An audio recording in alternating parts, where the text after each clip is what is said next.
Welcome to the football show on PLZ Soccer's YouTube channel. I'm Peter Martin, Alan Roth, Tam McManus, and delighted to say Tony Docherty is here with us in the studio.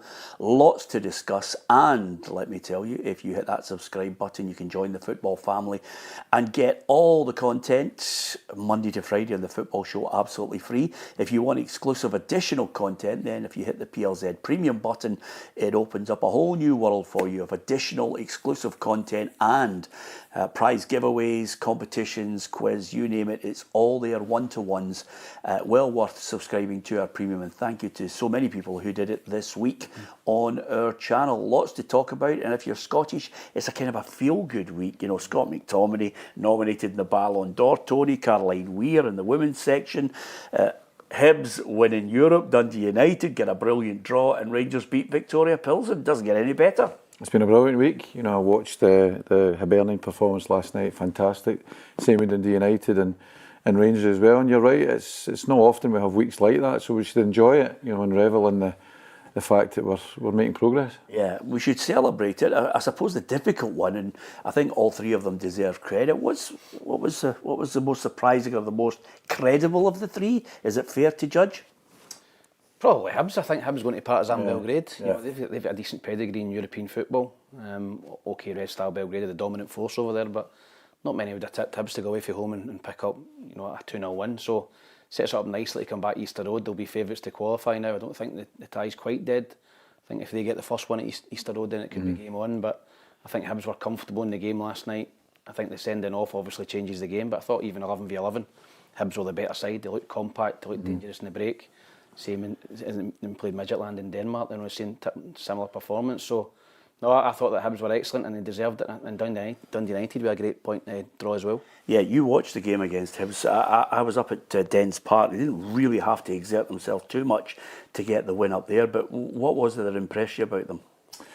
I just thought that, you know, having that experience of going and playing in Europe when you're away from home, you need to really do a job in the opposition. And I thought Hibs did that. As Tam said there, it was at the start of the game you could see that Partizan had a real pedigree, very young team, you know, but really good technical players, and they probably should have went one up, you know, in the balance of play. But then I thought Hibs against the ball were fantastic. I thought they had a real good shape about them, good discipline, and they carried a real threat. And I just think they got, you know, credit to Davy and Liam that they got every aspect right. You know, out of possession, they were compact, they were stopping passing lanes into strikers, they were forcing them to play wide, and then they were, with the pace Boyle and the presence of Bowie, you know, they were hitting them in a counter-attack. And listen, Bowie last night I thought was outstanding. You know, he really contributed to the performance. He got the player sent off, he won them a penalty kick, but his general play. So I think they'll be really, really pleased with the overall performance. And for me, for a European performance going away from home, it probably couldn't have been any better. We were raving about him last week because he's ragdolling players and he can turn them and hold them off and bring other players into the game, and then of course he scores 2 good goals.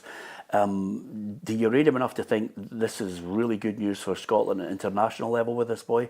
I think the most important bit is, you know, that he's realising his potential now. I remember looking at him last year, you know, and the possibility of bringing him up on loan from Fulham.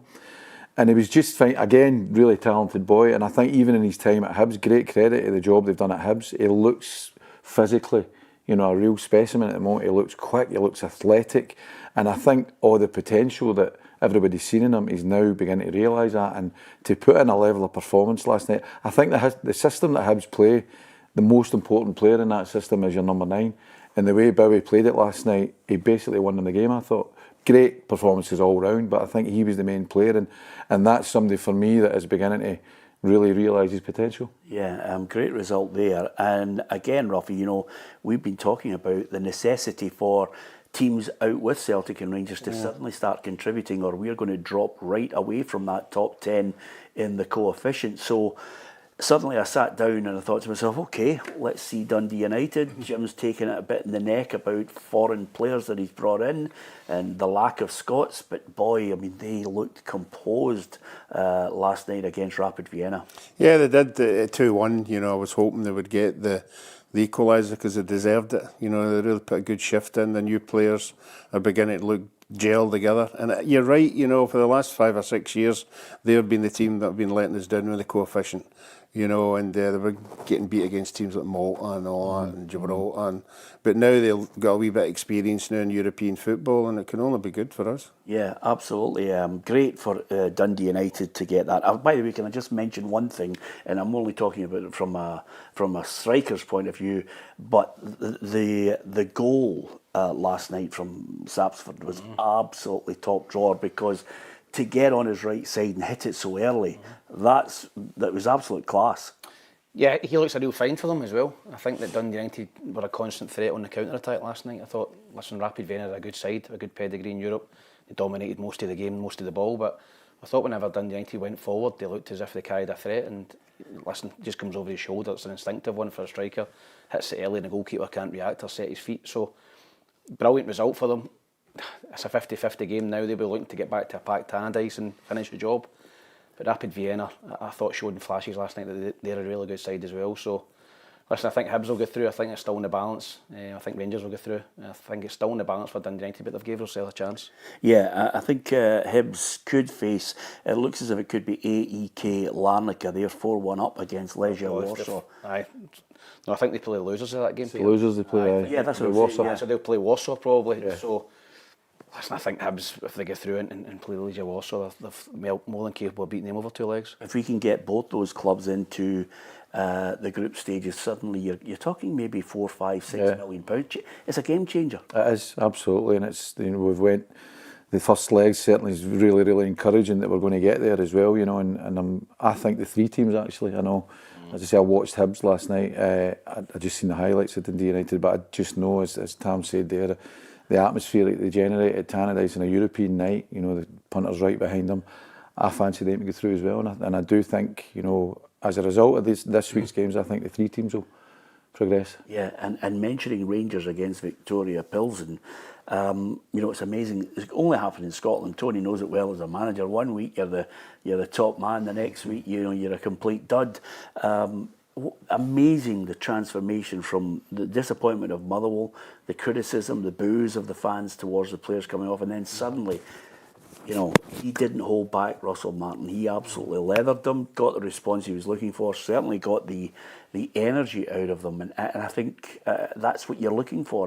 You want a response from the players, and boy, did they get it. Yeah, they have it, and they've done it in Europe the last couple of years. You know, had poor results at home and then going away and playing against quality European sides and getting a good result. I think we've spoke about it tons of times, and I think Tam was saying, you know, the difference is when they go into Europe, other teams commit and try and make a game of it, whereas our teams like Motherwell and that make it stuffy and hard to beat. You've got to break us down, where the European sides come and make an effort. So I think the style of play that the Rangers players have as well suits European style football. Yeah, great week for Scottish football. We should be singing the praises of it. Before we start to look in depth at what's happening in the Scottish Premiership over the weekend, Tony, well documented the disappointment of leaving Dundee, especially since you managed to keep them in the division.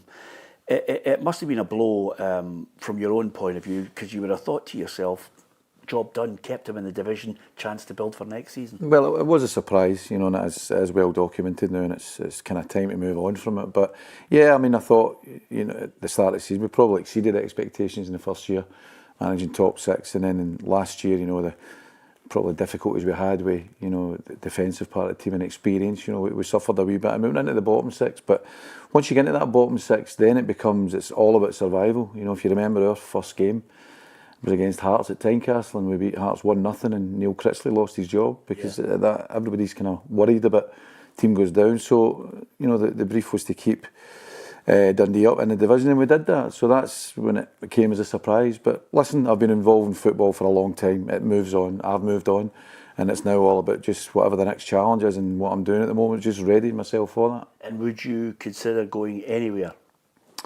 You look at any opportunities that present themselves, you know. But at the moment, it's, you know, I'm quite enjoying, you know, a wee bit of time out. I'm doing a lot of work visiting clubs and doing some work with the Scottish FA and doing some media work, so I'm quite enjoying that. But yeah, the time will come, you know, when I'm really keen to get back in again. Yeah, how difficult is it now in this changing situation for managers, because the league itself, Stephen Robinson said, the league itself doesn't lend itself to having any kind of period where you think you're safe. Yeah, you're always 3 games away from that, and you even look at there's, I think this is that 5 new managers starting the season this year. So yeah, it is. Listen, it's a occupational hazard being a manager, isn't it? But it's a passion for it that drives you, you know. And I'm certainly as passionate and as keen to get back in as I can, because it's something that you love and you want to do again. And I really enjoyed. And I look back in my time at Dundee with real pride, you know, in terms of the development of players, you know, reaching quarterfinals and locally winning the derby games and all that kind of stuff. But I just look forward to the next challenge. Yeah, absolutely. And we're going to be talking about your old mucker, Derek, because if you think there's pressure in that bottom 6, there's pressure now because he's got to win the league in the next 10 years. We'll hear from him and see what his take on it all is. But that's Hearts for you. We'll discuss that. But first pit stop, Rangers against Dundee. Tony's old club, now managed by Stephen Presley. First and foremost, though, Kerry Pollock was out there at the Rangers Training Centre. Here at the Rangers Training Centre today, Rangers boss Russell Martin has been speaking to the media ahead of his side's meeting with Dundee tomorrow night at Ibrox. And the Gers boss says he wants to see something similar to what Rangers put on display against Victoria Pilsen on Tuesday nights. Different challenge, different opposition, different ways they're going to approach it. So we have to try and make the best educated guess in how Stephen and his coaching staff are going to approach the game. So we've watched them. I like a lot of the stuff they're trying to do and trying to implement a new manager, so they're changing obviously and they're still getting to grips with that. But they played really well against Hibs and were really unfortunate. Actually, like they had a few really good moments in the game, so we need to be prepared. Ahead of that game, the team that Russell Martin selected was leaked on social media several hours before it was officially announced by the club. However, Martin says he has much bigger problems to concern himself with. Well, I think there's enough stuff in this job to be concerned about and to focus on all the time, so I'm not going to stress overly about the team being leaked. As I said, we've spoke about it here. It's not ideal, but I also believe that no one's done it to hurt us or harm us. So if I ever felt that, and it'd be a different thing. But it's modern football, and I think when people are saying if they're in or out of the team, you just have to have an awareness of who you're telling and all of that stuff. But yeah, there's other stuff for me to get stressed about, and I don't think that's one of them. Rangers are back in action tomorrow night at Ibrox as they take on Dundee. Kick-off is at 5:45. Yeah, and that's just manager speak, Ruffy, being nice to each other, saying, oh, Dundee were good, you know, you must have been watching a different game from the one I was watching. Yeah, I mean, you told us on Monday, you know, that they were disappointing, you know, never, even when they needed to get back in the game, they never made the effort to do it. But it's going to be a difficult one for them. Obviously, Rangers will be flying after the European game. Players will be buzzing, everybody will be wanting on that park, and it could be a hard day for Dundee. Yeah, and the good news is, Ruffy, we'll give you the full Rangers team and the subs. And carry them all, like? Yeah, yeah, absolutely, and that's our competition. Who is the mole? Tony, would it bother you? Would you be really angry? Of course it would. Yeah, for me it's treason. Yeah. You know, if you're working with your teammates all the time, there has to be a real bond between you. So anybody that's doing that, for me, it doesn't wash with me, not at all. Yeah. Can I ask, Tony, just before the game start now, does the referee come in with the opposition team lines? The opposition team lines come in at quarter to 2. Yeah. And that's so your players get a look at the team and know what's happening. And oh yeah. Before you go and do your warm up, you'd put their team up and do your stuff before they go out. But quarter to 2 is when it comes in. But sometimes you get an idea, you get a steer on what's going to happen. But certainly in any team I've been involved with, be it manager, assistant manager, it's seen as treason if you give out your team. Yeah. Delivered with pigeon when you were playing? No, I just remember team lines coming in, you know. And I remember we were at Parkhead once, and the team lines come in, and the boy was playing with us, Tommy Ray, The team line was getting passed around and everybody's looking at it. And I remember his immortal words were, "If we don't beat this team today, we'll never beat them." We're 5-0 down after 20 minutes. The strange thing about it is, when we worked on Super Scoreboard for Radio Clyde, you were absolutely, if you got the team ahead of everybody else, you were getting pats in the back, you were getting, well done, but absolutely brilliant. I can exclusively reveal. Although I do remember one reporter, and I won't mention his name, but he says, I can tell you for Stonewall certainty, that Barry Ferguson's playing today for Rangers in this game, this Old Firm match, and somebody said, "No, he's definitely not." And he says, "Listen, I have it in very good authority. He's definitely playing." He says, "Well, he's standing behind you in a Parker, so I don't think he's making it." But your sources. Yeah, absolutely. But the mole, treason. I heard Barry Ferguson talking about it yesterday. He said it was happening last season as well. It was happening last season. Some of the games his pals were texting him going, "Was that your team?" Wow. So there's somebody. It's not just last week. It's ongoing. It's been ongoing for a wee while, I think, at Rangers. Oh, not good. Anyway, apart from that, they're against the Dundee side that a lot of the players, Tony, that you had, they've gone. He's had to change it about. And I think, possibly in the next couple of days, they might get Yandanda. I don't know if it's a permanent deal, possible loan, but with Yandanda, who didn't really feature for Hearts, hasn't featured this season under Derek, it's a chance maybe for somebody to come in and help them build from back to middle to front, where I don't think they didn't have that certainly in the game I was at. Yandanda's a good player. He's a really close friend, I know, of Simon Murray as well. So, yeah, there was talk about that, and I think as many good players as you can get, particularly in that midfield area, would help. I've not seen Dundee this year. I've seen Rangers the other night. I thought Rangers were outstanding. I thought the two wide players and Lyall Cameron, made a huge impact in the game. And I'd expect them to use that momentum going into Saturday's game. Can I ask you about what Rangers fans can expect from Lyall Cameron? Because, because every game there's such pressure now to do really well. The boy himself is already embroiled in, Dundee are a smaller club than Rangers. I think maybe it was a little unkind on him, but what can they expect from this boy? Because he certainly looked the business against Victoria. I think what they've seen the other night is what they can expect. And Lyall is such a...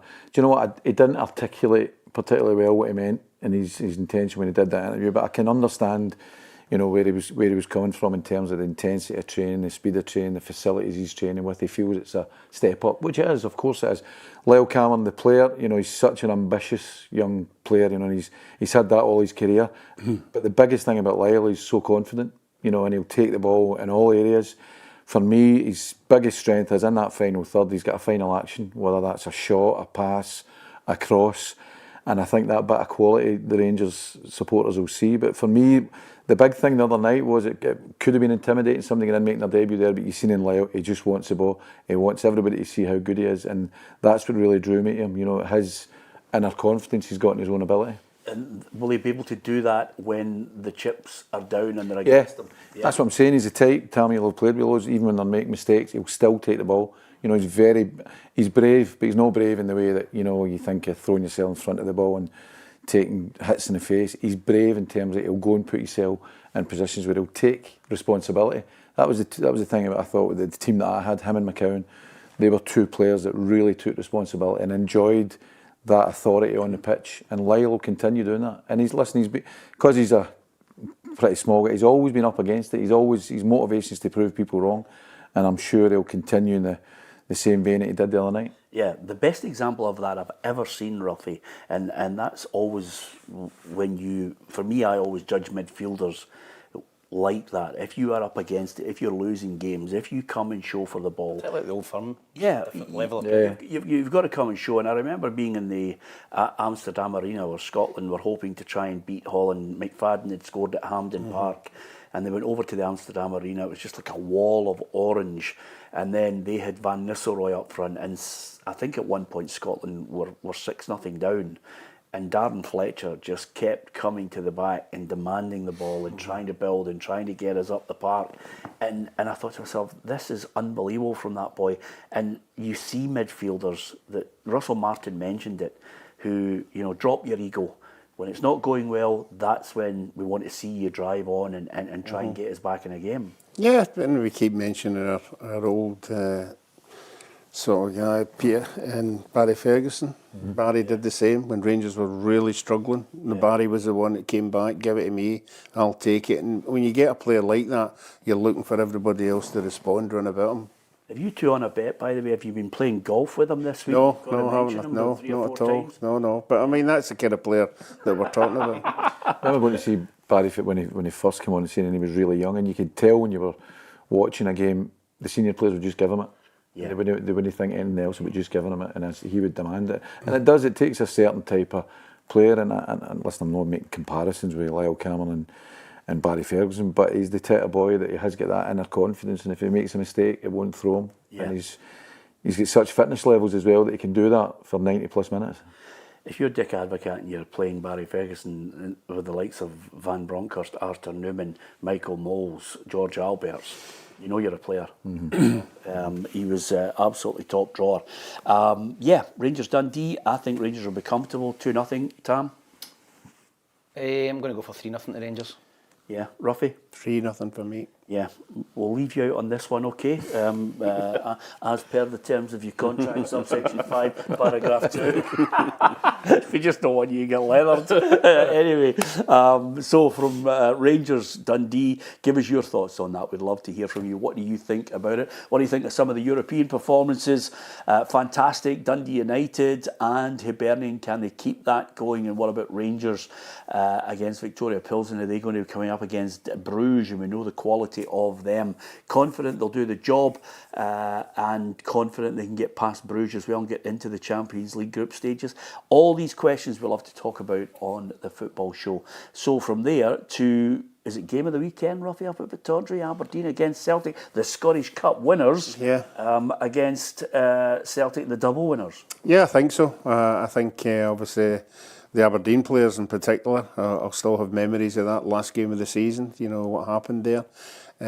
We haven't seen a lot of them competitively. You know, a lot of the other teams have been playing their European games. So I think we're all just waiting to see, are they going to kick on? You know, have they got the bit between the teeth and going to have a right go at Celtic? Because the last couple of games Celtic went up there, they've won quite comfortably. Yeah. And I think if you cast your mind back to the cup final, if it hadn't been for the mistake by Schmeichel, the Celtic would have probably won that game as well. Yeah, okay. You started a riot right away, by the way, with the Aberdeen fans. I've already had to wear an Aberdeen top on the show because I didn't think you got to take these chances, don't you? I didn't see Aberdeen doing it. This is a big season for them because, strangely enough, you know all about it. You know, you make a rod for your own back when you suddenly get into the top 6, and then you've got to you set the bar high in the expectation. Jimmy Tilleen, it was one of those erratic ones where they were on a huge, great run, then it went and fell flat, and then suddenly you cap it off with a Scottish Cup win, and everybody thinks, you know, great. So a lot is expected of them this season. Yeah, I think so. You know, and I don't think, you know, getting in terms of form from the turn of the year, it wasn't great. But he's won a cup. You know, that's the most important thing. I've been lucky myself. You've been involved in Aberdeen when we won a cup, and I know what it means to the punters up there, to everybody up there. So he's a legend, you know, in terms of what he's done already. Getting into this season, I watched the Motherwell game, the Hearts game at Tynecastle. I thought Hearts were very good. A typical Derek team. They come right out the blocks, and I thought they dominated that game. I thought Aberdeen looked a wee bit blunt, I've got to say, up top. I think you've got to remember the loss of Nisbet and Papagay. That's two big players, two players that were quite instrumental last year, and to replace them, you know, it's going to be difficult for them. So it'll be an interesting game, that, but I would expect, you know, I think Celtic will be in a fine run of form. I watched them last week, and I think, again, probably they're bemoaning, they maybe think the loss of Kyogo and Kuhn, who were two really influential players for them. You know, it'll be an interesting game, but for that one, I'd probably back Celtic. Yeah, I like the look of the boy Milanovic. He looks as if he's got a trick. Yeah. With pegs, you know, because the Keskinen, I don't know about you, but I always look, and we always talk about it every week on this show, you know, as well as midfielders, and you're talking about people who are brave and who are confident and can take the ball in when they've got 2 or 3 players around them. I always look at wingers and I think, have you got a trick? Can you drop the shoulder and come up with something that's just a wee bit different? Keskinen, for me, you know, he kind of ran in straight lines. There was nothing different or outstanding about him. This boy the other night there, I watched him and I thought, Well, he's got something about him, you know. Yeah, different types of wingers, as you say. How did you like your wingers? I like your wingers to, you know, really come in and be a goal threat. You know, whether that be on their side, coming in and getting shots on, but when the ball's on the other side, and something Celtic do better than anybody is the most important players. Your opposite winger becomes a striker. You see the amount of goals you lose, and you would prepare all week playing against Celtic that it would be Kuhn, Kyogo and Maeda, and most of their goals it was copy and paste. You know, they would get to the byline, they would cut it across, the striker, the opposite wide player would come in and score a goal. You would plan to stop it all week, you couldn't stop it, they were that good at it. So for me, wide players that weigh in with goals and assists, you know, that's probably the most important thing. And if they're more than one-dimensional, that's important as well. Yeah, we have mentioned Tam, and I think as you'll hear from Brendan Rodgers shortly on this, what he had to say at the press conference, I think Celtic fans, and certainly most people, will not want it to turn into a sideshow with regards to Brendan. Will he, won't he, is he happy with the budget, is he happy with the calibre of player that's coming in? That's one thing that every press conference, until you get past September 1st, is going to be thinly veiled questions to try and trap him with a line. This is what he had to say today with regards to this transfer budget and the lack of real activity of the players that he's been talking about. He said, I think the board have shown over many years, a number of years, that the work will get done. As a group that run the club and have run the club so well for so many years, they have to get what they feel is the best value for the players. As managers and supporters, you want the best players, but ultimately the club will be run in a way that makes sure that both the best players and the best value is there to be made. Okay, that's Brendan towing the party line on it. He still will want those three players, and that question will not go away until that window shuts. No, it won't, Peter. I think when you look at the players they've lost, Nicholas Kuhn was a massive player. You know, when they made a lot of money on him. They brought in, you know, Shin Yamada. I think he's probably a backup striker. You know, and they need to strengthen in the forward areas and the wide areas for me, Peter. So obviously they've got Jota, who's still to come back into the team, but they're right. I think Celtic seem to do a lot of their work towards the end of the window. I think that, I don't know if they play poker or they're trying to get the best value, as he's speaking about there, but a lot of their work's done late, and there's a lot of bedwetting among Celtic supporters just now because Rangers are spending money, they're bringing players that look decent. Celtic have not been doing much in the transfer market, but I think when you, as you said, I think September the 1st, I think you'll see a vastly different Celtic team than you're seeing just now. I think they will bring 3 or 4 players in. Yeah, I don't know if you've noticed now, but there's not been much speculation about players that are coming in with Celtic. There's no like people throwing names about here and there. They're keeping everything quite tight, you know, and I think that's a good sign, you know, that they're identifying the players they want, not what the speculation wants. He's brought 7 in, but the Celtic fans are looking and saying, yeah, you know, projects, small fees, you know, got a loan, which I think is a good loan. I think a good loan for them in Jamal Pusey.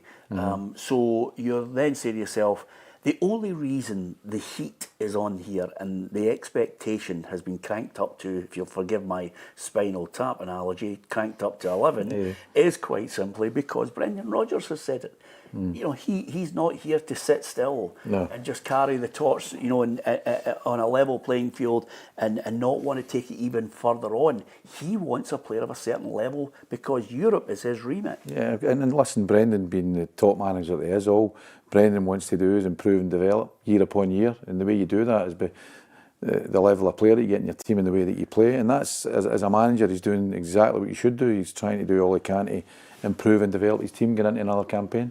Yeah, Thomas has said something I think echoes what so many people are scared of, Ruffy. Thomas says the board are gambling with the Champions League qualification. We can't take this Champions League draw as a gimme. We need to strengthen. And I think that's the point. You know, it's all right saying you've bought, let's just say they shell out 8, a 9, a 10 million on 3 players. Are they going to hit the ground running? Are they going to be in for that crucial game? Yeah, I know, and a lot of managers saying, and Tony will probably know better than us, sometimes players take a wee while to settle. It seems to be the foreign players get away with, you know, or give them a year to acclimatise, to get to know. And the Scottish players don't seem to get that time. They seem to have to hit the ground running. So it depends on the individual that comes in and, you know, at what level he's coming in at, where he's coming from. But certainly the time for the big criticism is after September if they don't come in. You know, we've got to be sensible enough to know these guys aren't daft. You know, they know what the supporters want, and if 2 or 3 players don't come in, all hell is going to break loose. Yeah, with regards to this game, amazingly, Tony, James Forrest just seems to go on and then come on for 25 minutes last week, and suddenly people are going, you can't leave him out. He comes on and makes such a contribution. He's outstanding. He's a real credit to himself. You know, it's the way he looks after himself on a daily basis. And had the benefit of watching Celtic training just recently there, and it just looks like the youngest, fittest player on the pitch, and that's credit to him. And listen, he I've no doubt he'll still have a huge contribution to make. Forrest, would you start him?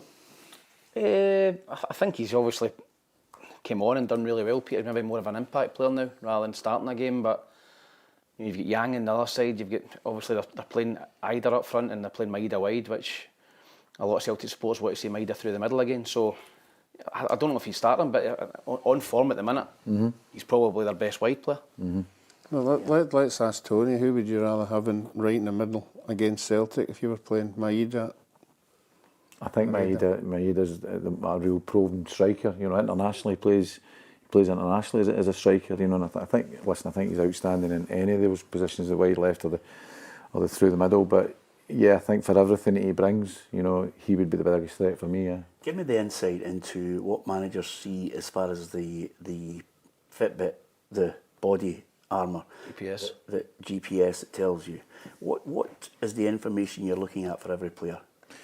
Well, distance covered during a game, high speed running, you know, everything, your intensity, your runs, your amount of sprints you do during a game, all that's kind of documented and gives you an idea of the physicality of the player. And on that, there's nobody better than Maeda. You see that he does it, and his readings must be through the roof. Yeah, that's the point I was saying. I'd love to see the data. Oh yeah, it would be tremendous, wouldn't it? Tony, does that data get out there during the game? Yeah, you get live. Yeah, it comes live onto the bench. Would that make a decision to? I don't think. No, it depends on the man. It depends how led you are by the science of it all, or whether it's more about the aesthetic or the technical aspects of the game. But certainly, you do get that information to tell you how much distance a player's covering during the game, how many high-speed runs they're doing, the distance, you know, their sprints, all that kind of stuff. It does come through, yeah. Yeah, but I've heard managers saying, you know, his stats. I've heard the manager saying his stats were just starting to drop, so we took him off. Again, it's dependent on the manager and how much they rely on that. But I think you need to take everything into consideration. You have to take the physical aspect, the technical aspect, the tactical aspect, and then make decisions on that. But listen, every manager's different. Yeah, because I would look at that as a manager, and I'm sitting in the dugout, Tam, and I'm saying, when the technical boy comes up and says to me, by the way, his stats are not looking good here, and I'm saying, well, it's Paul Gascoigne, and he's just ran past 4 Aberdeen players and curled it into the roof of the net. That's why you need to. I think you need to take all the information and not just look at one. Yeah, absolutely. I think Aberdeen Celtic. I think Celtic will just edge a very close one, roughly 2-1. Yeah, I think everybody was a wee bit anxious. It was only 1-0 last week, but in another day it could have been 3 or 4. They're still creating chances. The goalkeepers are having to make saves for the opposition. So I think they'll come through this one, maybe 2-0. Yeah, 2-0 for me as well. Celtic. Yeah. Tony, I'd go same as you. I'd go 2-1. I think Aberdeen will score. Yeah, and the other point I was just going to get your thoughts on, Tony, since you're here. You've been waxing lyrical about Lyall Cameron. I know you've been talking about him before, but Luke McCowan, slowly but surely, for people, he got the goal against St Mirren, but slowly but surely, you know, there's a regular, he's forcing himself, he's giving the manager that thought process of, you know, will he start, will I throw him on? What does he bring? What are his qualities that lead you to believe that he could have a bright future in that Celtic lineup? Exactly. Again, what you see, really direct, really positive, and similar to Lyall, he's got real confidence in his own ability. You know, he'll take the ball in tight areas, and he's an extremely dynamic, robust player, and he's got an eye for goal, as you've seen the last game there. You know, I know it's a deflected shot that goes in, but that's what Luke in. But again, it goes back to, you know, his individual belief in himself, and I think it's a big season for him now, because I think he went in and he made an impact last year. I think this year he will, and I think he has to make a bigger impact. and I think he did that in the first game of the season, so hopefully that can continue. But a really talented player, but a really confident individual as well. Yeah, and with that in mind, Ruffy can tell you, and Tam will tell you every week on this show, and you probably do from your playing days, 1,000,001 stories about people who've got great patter, who can lift a dressing room and have a right good noise up.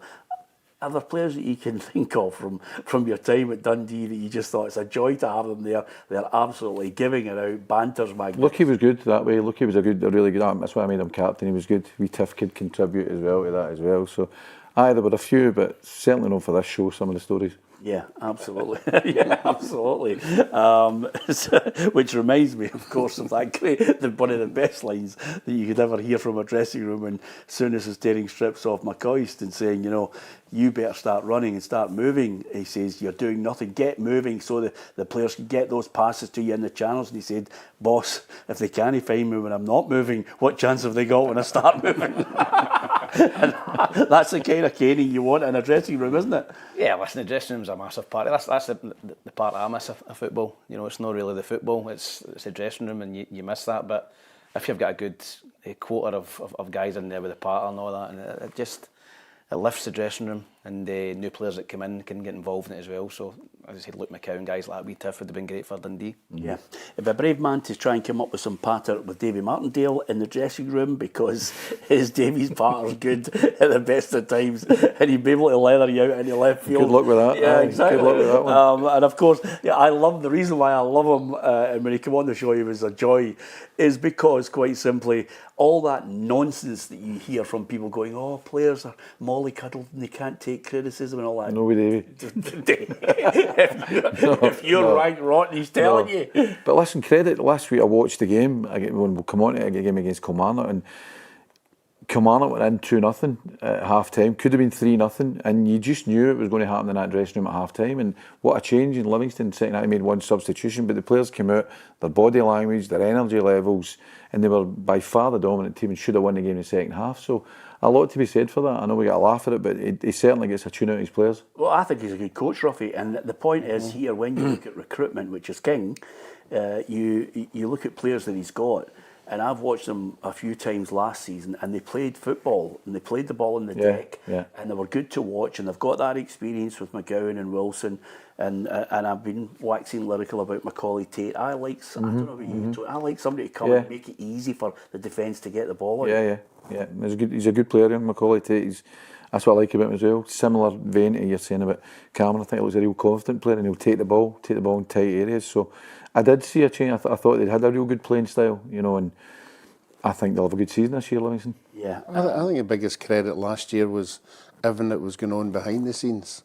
You could see it was beginning to get to him, whatever they carry on with the ownership and the budget getting cut and everything going on, and all credit to him. Look what happened at the end of the season. He just dug in there and got the results that they needed. Yeah. You listen to manager John McGlynn at Falkirk, Tam, he's been chasing players for the last 4 months. He's obviously trying to build relationships with big clubs down south, but he hasn't had any luck getting the players that he wants.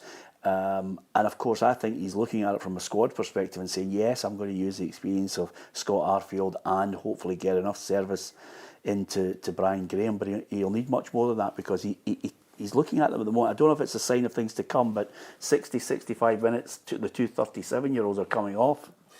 Yeah, I think they've got a good blend, Falkirk. I think they've come back to back, come up twice, and I think they've got a great playing style. I think he'll stick to that, Peter. I don't think he's going to go and start launching into channels. That's the way Falkirk play, and that's where they've been successful. So, listen, this is a difficult one to call, because Livingston were the bogey team last year. I think Falkirk obviously won the league, but in the head-to-head games with Livingston, they struggled. Livingston's got a new surface put down as well, which might suit Falkirk. I think that old surface was terrible. Yeah. It was with the black pellets and all that. It was like the 5-a-sides up apart. So, yeah, this will be a good game, entertaining game. Both teams try to get the ball down and play, and I think it'll be a score draw. Yeah, I hate the surface, but nevertheless. There's a new one down, Peter. It'll be interesting to see how good Livingston's is. They're talking. Falkirk's the best one that I've seen. Falkirk's very good. Yeah, Falkirk's a good one. But again, still an unnatural bounce, Tony. I think you'd always prefer grass, wouldn't you? Yeah. But no, I'm looking forward to seeing this one, and it does lend itself, as you were saying. I think Falkirk this season, I've worked at Falkirk. It's a brilliant club. The supporters get right behind the team. So I think their home form will determine where they end up this season. And I think that style of football. You know, the Falkirk support really appreciate that style of play, and I think at home, if they do that, play the way they do, and the way they play, you were saying about wingers earlier on, you know, and young Ethan Ross and Calvin Miller, they've got players that can impact the game for those wide areas. I like Brad Spencer in the middle of the field. I think he really conducts play really, really well. And I think if they continue, as they will do, John's a brilliant manager, coach. He's got Paul Smith and now Steve McGinn there. He help him as well. I think their style of play, you know, very much at home will determine how they end up this season. Yeah, he's got to stick to his guns. We know that. Yeah, I hope he does. I hope away from home, particularly against the teams that he'll want to pick points off of. You know, if he goes and plays that style of football, it'll be interesting because it's entertaining. Last week was extremely entertaining for the neutrals, and if he play that way, they'll be an asset to the league. Okay, give me your prediction. 1 each. I thought you were going to say Livingston win there, did you? Just bummed them up. That's his classic, by the way. Really, really good. 4-0 the opposition. You know, but Tony? I would say, and as I referred to there about Falkirk's home form, I think Livingston tomorrow might pick up the points in that one. Yeah, I've got 1-0. One each. Okay. Tony and myself in the camp of Livy, and you guys on a draw. This next part is going to start a real good noise up. We'll have a noise up on the show, Tony. And just St Mirren against Motherwell. This is Stephen Robinson says he reckons his midfield's up there with the best of them. If you look at our midfield players, and you know, Liam Donaghu's still not featured really with injury, and the strength we've got in there, it's for me arguably one of the best midfields in the league now, which is amazing to say that as manager of St Mirren. So it gives us a real base to build from. No, it's what I believe. I genuinely believe, you know, perhaps out with Celtic, we've got 5 really, really good players in midfield. Well, there you are. Best midfield perhaps out with Celtic, but he thinks he's got one of the best midfields in the league. Do you know what? Credit to him if he's got... I remember feeling that at Dundee. I thought in Cameron and Mulligan and McCowan, I would always say that. I thought next to the Old Firm are the best. And do you know what? There's a lot to like about Stephen Robinson's midfield. I'm a huge fan. I tried to get him, Killian Phillips, and I think he's the player for me this season. He's the one that will be the real, I wouldn't say surprise package, but I can see him really progressing in the Premier. I think he started the season well in terms of his League Cup. I think he's got everything. You know, he's got the physical attributes. He's got, you know, he's got an eye for goal now as well, and it looks like he's getting more and more confident. So, looking at the blend, what with Liam Donnelly as well, looking at the blend of players that he's got in that midfield area, it's a bold statement, but I can understand it. I felt the same way myself when I had players in that department. I had that confidence in it, and obviously Stephen Robinson's got that confidence in his midfield as well. Yeah, fair play to him, Tam. We moan about sometimes how football, Scottish football, at times you get managers or players who are sanitised and don't want to jump in with a line. But if you are in a situation where you're looking, you think, I'm going to sing the praises of these boys, you know, fair play to Stephen Robinson. Yeah, it's going to give them confidence as well. I think if you're a player in that dressing room, you think, manager thinks I'm one of the best midfield players in the league. Gives you confidence, and the competition for places is high as well in there. And obviously Mark O'Hara, you know, is a good player as well, getting eye for goal as well. So yeah, listen, I think you've got to back your own players, you've got to back your own midfield, and he's done that. In terms of this game, St Mirren, it's a totally different game for last week. You know, they were set in to sit in and frustrate Celtic. The onus will be on them to come out tomorrow and go and take the game to Motherwell. Motherwell, if they stick, I'm sure they will, they'll stick to the same way they played against Rangers when they tried to play out from the back and play through the thirds. St Mirren will press them. Stephen Robertson will be licking his lips, I think, going try to get after Motherwell. And if they do that, Motherwell could struggle. But if Motherwell play through them, then they could go and get goals as well. So I think this is a really interesting game, Peter. Hard one to call for me. But I'm going to go and sit in the fence again with another 1 each. Wow. Kenny Merchant, who lives out in LA, great to have Kenny back with us. Like so many people who have followed us, the figures for last year were absolutely fantastic, right across our social media. Just short of 100 million views. We want to thank you all for your support right across all of PLZ.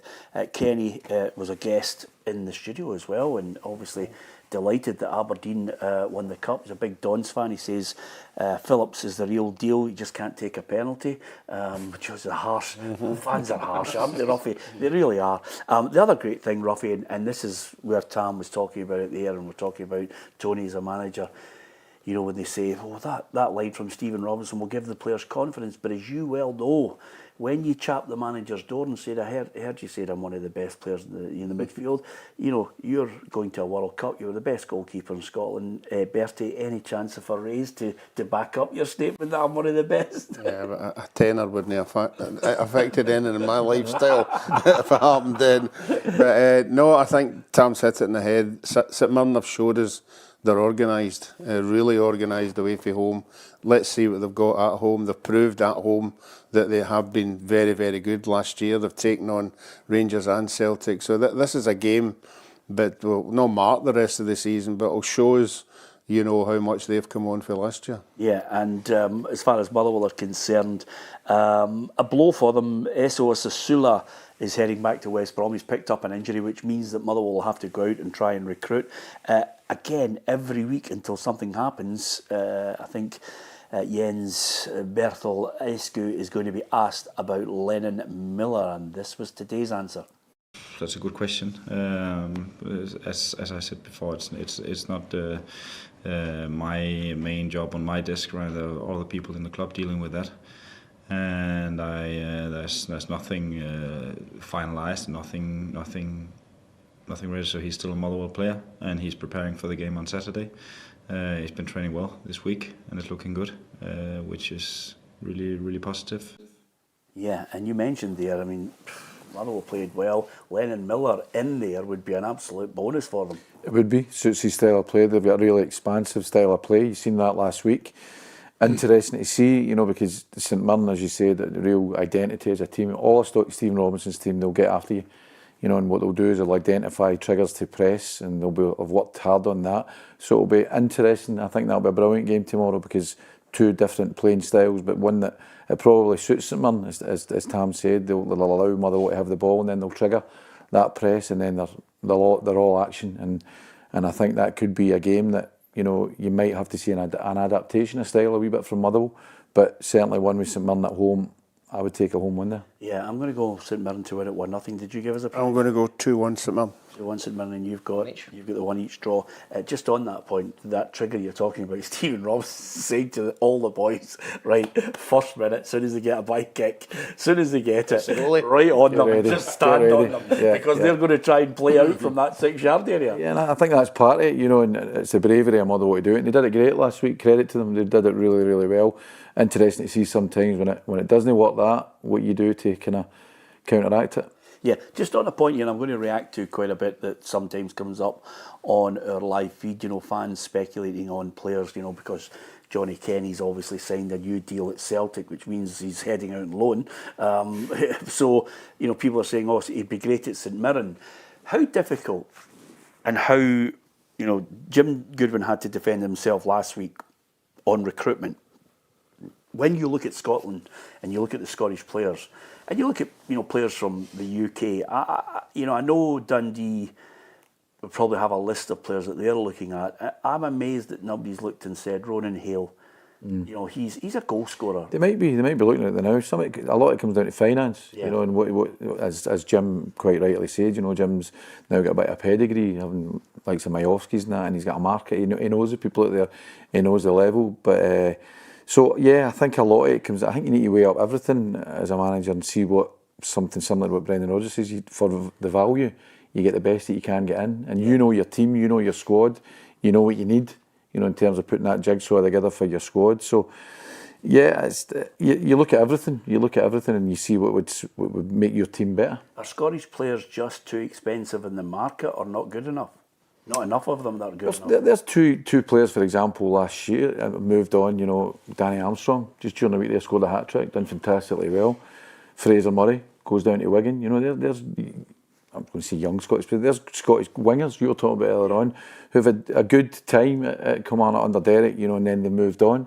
You know, so no, I think there's real. I mean, you know, there's huge potential there as well, and something we were speaking about earlier on about, you know, Kieran Bowie, Lyall Cameron, Josh Mulligan, you know, these boys all played through the Scotland under-21 setup as well. So I think there's a lot to like, particularly this week. But there's a lot of good, talented Scottish players out there. But from a manager's perspective, I think you've got to look at everything and see what's the best value and what's the best fit for your team. Yeah, okay. Let's move on to Dundee United against Hearts.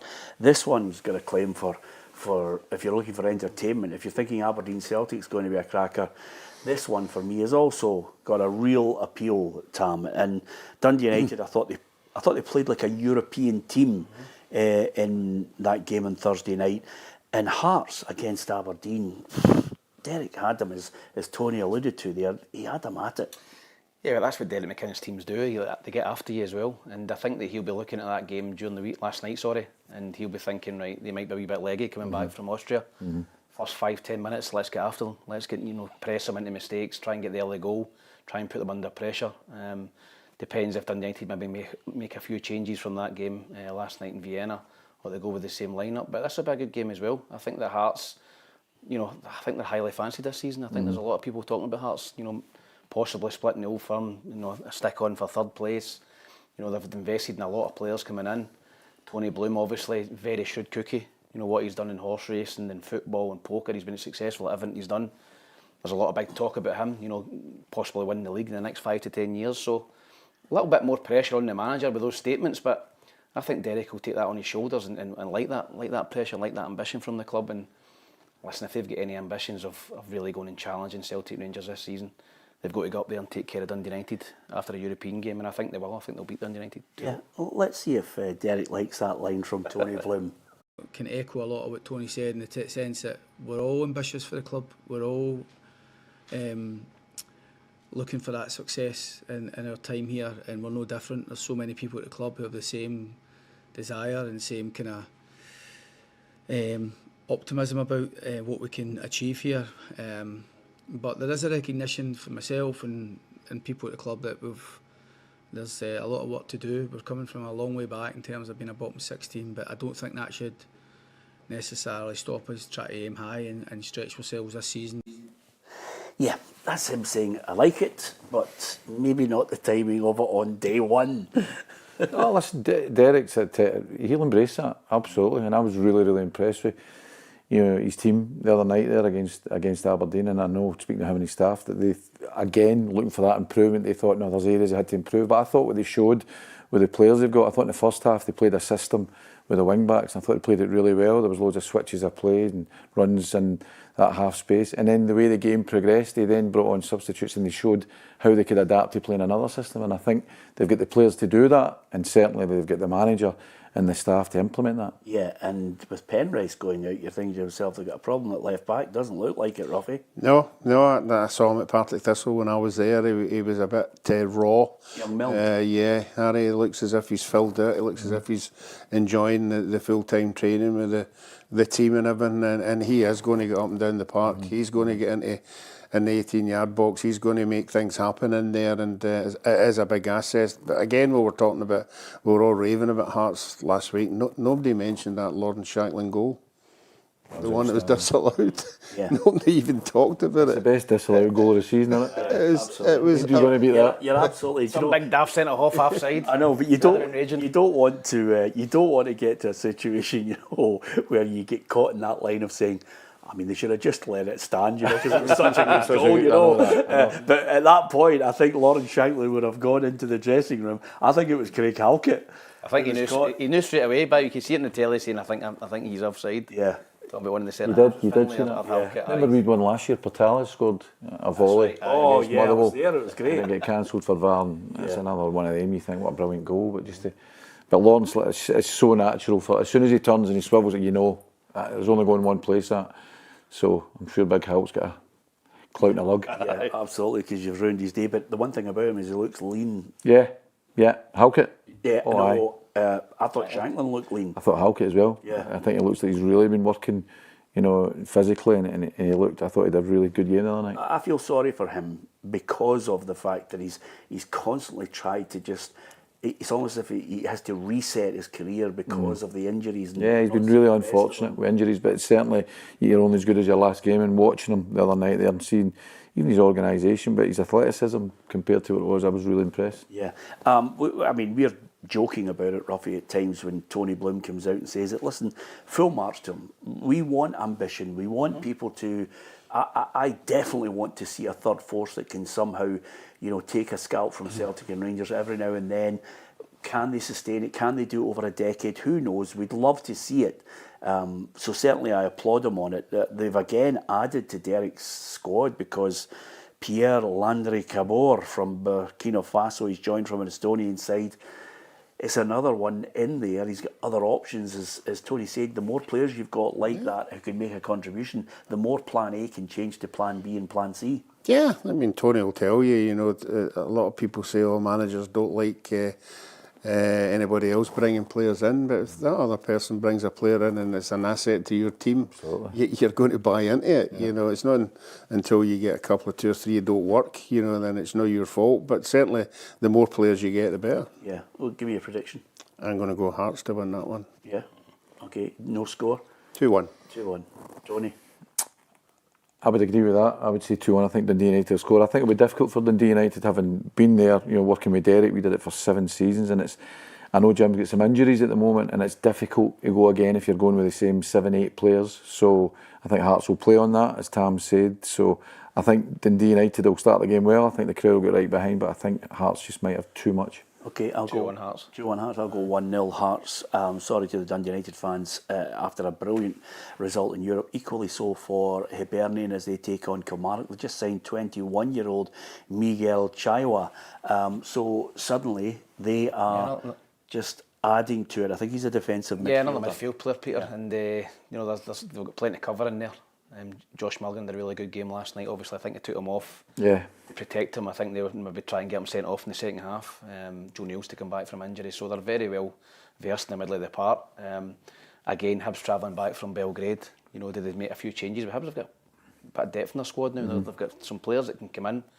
Nearly Johan came on last night, Junior Hoylett. So there's players that can come in and freshen the team up. But I think if you're on a crest of a wave that Hibs are now, I think you just try and go with the same nucleus of the team. And I think that they will do that, and I think they'll beat Kilmarnock. Kilmarnock, for me, I wasn't too impressed with them last week. I know they got a 2-each draw against Livingston, but I'm not so sure about them this season under Stuart Kettlewell, and I think Hibs can go and win that. Yeah, I'm going to go 2-0 Hibs. Yeah, I'll go 2-0 Hibs as well. Ruffy? And 3-0 Hibs. Oh, 3-0. It's so unusual for you to be unbelievably optimistic. But you know why he's optimistic, Tony? Why is that? Well, because he's into the semi-finals and now into the final of the Bowls Championship. Brilliant. Which is is cap. Is it? Absolutely. Singles or doubles? Singles or doubles, Ruffy? This is singles. Yeah. And doubles with Maggie? Yeah. Yeah. I think he's going to win it, by the way, because the guy... Let me know. Keep me informed, would you please? The guy that he's playing against sadly passed away yesterday, but he's still got to fulfil the fixture. so there you are. So good luck with that, Ruffy, when it comes. Did we get everybody's prediction? No, mine. No, I think Hibs will carry that momentum on. A wee bit different what I said about Dundee United. I think because it was such a good result, I think the mood in the camp will be so positive at the moment. And as Tam says, they have got a bit of strength and depth. I think Josh Mulligan, having only played 45 minutes, will be a factor. He'll be fresh. He'll be ready to go again. So I would go 2-0. Yeah. Just before we go, and delighted that you've come on, Tony. We definitely hope you get back into the game. Be great if you were back on home soil, getting in a club. Sometimes it's to the detriment of a manager who loses his job. So, but that's the nature of the game. But you know, we'd like to see you back in there and contributing. It's been such a good week, and I think we've got to be positive about these things.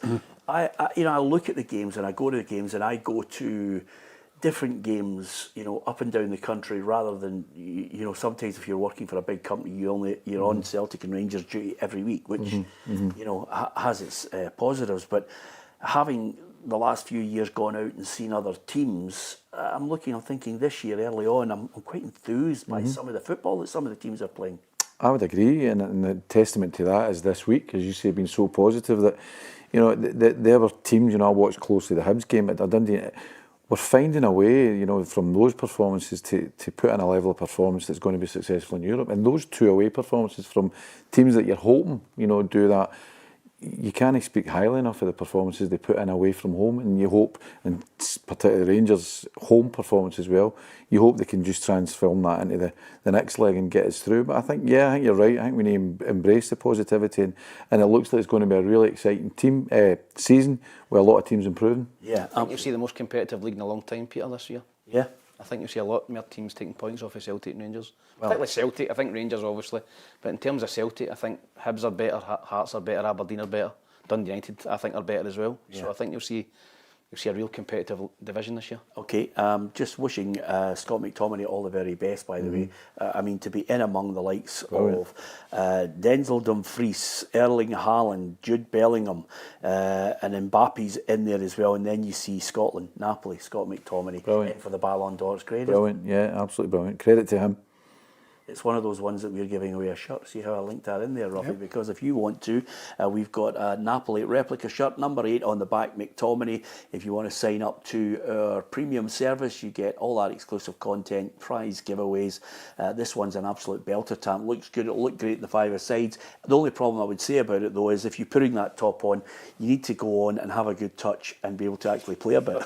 You do, aye. Don't have the belly underneath it. No pressure. Steady, Tony. No pressure. Yeah. It's a nice top. Absolutely. If you go on our social media, you'll see Kerry telling you what you have to do to subscribe. You can go on our main home part of YouTube and you'll see the line there where you can hit the subscription. Thank you to so many people. And what a lovely line from Kenny, who says, all the best to Tony. Good man. There's lots of positive messages there, Tony, wishing you appreciate that. Thank you. Recovery. Obviously, some people have leathered you, but that's your mates. That was coming. But and a big thanks to all the Dundee folk who are mentioning as well. Very positive stuff. So it's really nice to hear that, and we hope you're back in football soon. From Ruffy, from Tam, Tony Docherty, and from myself, Peter Martin. Don't forget to look at our social media all across the weekend because we'll have not only previews of the big games, we'll get post-match reaction from managers and players as well. Get out there and support Scottish football. It's good to watch right now, and we'll see you on Monday.